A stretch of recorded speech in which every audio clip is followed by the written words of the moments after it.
Welcome to mini foods Jaisingh. எல்லோருக்கும் வணக்கம். இன்றைக்கி நம்ம வீடியோவில் வீட்டில் இருக்கிற வேர்க்கடலை வச்சு ஒரு 10 நிமிஷத்தில் ரெடி பண்ணக்கூடிய ஒரு சூப்பரான evening tea time snack recipe தாங்க பார்க்க போகிறோம். இது ரொம்ப ஆரோக்கியமான ஒரு ஸ்நாக்குன்னு கூட சொல்லலாம்.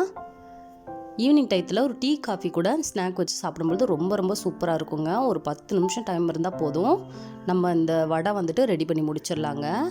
அதுவும் நம்ம வேர்க்கடலை வச்சு செய்கிறதுனால இது ப்ரோட்டீன் ரிச் ஸ்நாக்குன்னு சொல்லலாம். இப்போ இந்த ஸ்நாக் எப்படி செய்கிறதுன்னு பார்க்கலாம் வாங்க. ஒரு கப் அளவுக்கு ஊற வச்சு எடுத்த வேர்க்கடலை எடுத்துருக்குறேங்க. உங்கள்கிட்ட பச்சை வேர்க்கடலை இருந்துச்சுன்னா நீங்கள் அப்படியே சேர்த்துக்கலாம். நார்மல் காஞ்ச வேர்க்கடலையை ஒரு 5 மணி நேரம் ஊற வச்சுட்டா அது போல் சாஃப்டாக பச்சை வேர்க்கடலை மாதிரி ஆயிரும். அதை நான் மிக்ஸி ஜாரில் சேர்த்துக்கிறேன். இது கூட ஒரு 6-7 பல் பூண்டு மீடியம் சைஸில் உள்ளது சேர்த்துக்கலாங்க. ஒரு 3 வரமிளகாய் இதில் சேர்த்துக்கிறேன்.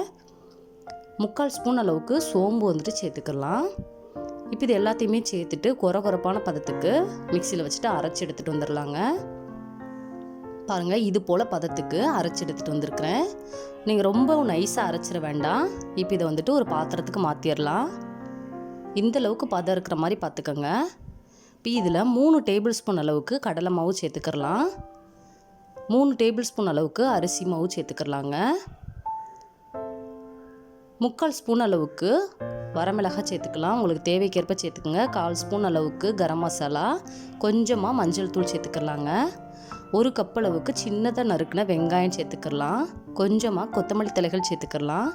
1 கொத்து அளவுக்கு கருவேப்பிலை எடுத்துகிட்டு அதை சின்னதாக கட் பண்ணி சேர்த்துக்கலாங்க. இப்போ இதில் 1 ஸ்பூன் அளவுக்கு இஞ்சி பூண்டு விழுது சேர்த்துக்கலாம். தேவையான அளவுக்கு உப்பு சேர்த்துக்கலாங்க. இது எல்லாத்தையுமே சேர்த்ததுக்கப்புறமா அந்த வேர்க்கடலையோட இருக்கிற ஈரப்பதத்திலேயே இது போல் கையை வச்சு நல்லா பிசைஞ்சு கொடுத்துக்கலாம்.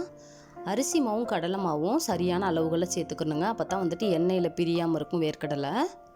இப்போ இதில் 2 டேபிள் ஸ்பூன் அளவுக்கு சூடான எண்ணெயை சேர்த்துக்கலாங்க. வடை நமக்கு நல்ல கிறிஸ்பாக கிடைக்கும் இது போல் செய்யும் பொழுது. இப்போ இதையும் சேர்த்துட்டு நல்லா கலந்து விட்டுட்டு கொஞ்சமாக ஒரு 2 டேபிள் ஸ்பூன் அளவுக்கு தண்ணி சேர்த்துக்கலாங்க. தண்ணி ரொம்ப சேர்க்கக்கூடாது. இப்போ தண்ணி சேர்த்ததுக்கப்புறமா நல்லா இது போல் மசால் வடையோட பதத்துக்கு பிசைஞ்சு எடுத்துக்கிறணும். கையில் லைட்டாக ஈரப்படுத்திட்டு இது போல் உருட்டிட்டு நம்ம எப்போவும் மசால் வடைக்கு தட்டுறது போலையே இதையும் தட்டி கொடுத்துக்கலாங்க. பாருங்கள், இந்த அளவுக்கு தடிமன் இருக்கிற மாதிரி தட்டி எடுத்துக்கோங்க. அப்போ தான் நல்லா கிறிஸ்பாக இருக்கும்.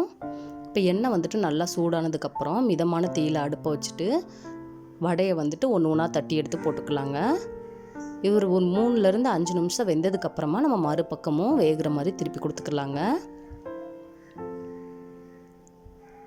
இப்போ பாருங்கள், நல்லா வெந்துருச்சு. நுரெல்லாம் நல்லா நுரைச்சி அடங்கியிருக்குது. இந்த அளவுக்கு பதம் வந்தால் போதும். நம்ம இதை எடுத்து சர்வ் பண்ணலாங்க. ஈவினிங் டயத்தில் டீ காஃபி கூட வச்சு சாப்பிடும்போது ரொம்ப சூப்பராக இருக்கும். இந்த வீடியோ உங்களுக்கு பிடிச்சிச்சுன்னா லைக் பண்ணுங்கள், கமெண்ட் பண்ணுங்கள், உங்கள் ஃப்ரெண்ட்ஸ் அண்ட் ஃபேமிலிஸ்க்கும் ஷேர் பண்ணுங்கள். இதே போல் சிம்பிளான வீடியோஸ் தொடர்ந்து பார்க்குறதுக்கு mini foods Jaisingh channel subscribe பண்ணுங்கள்.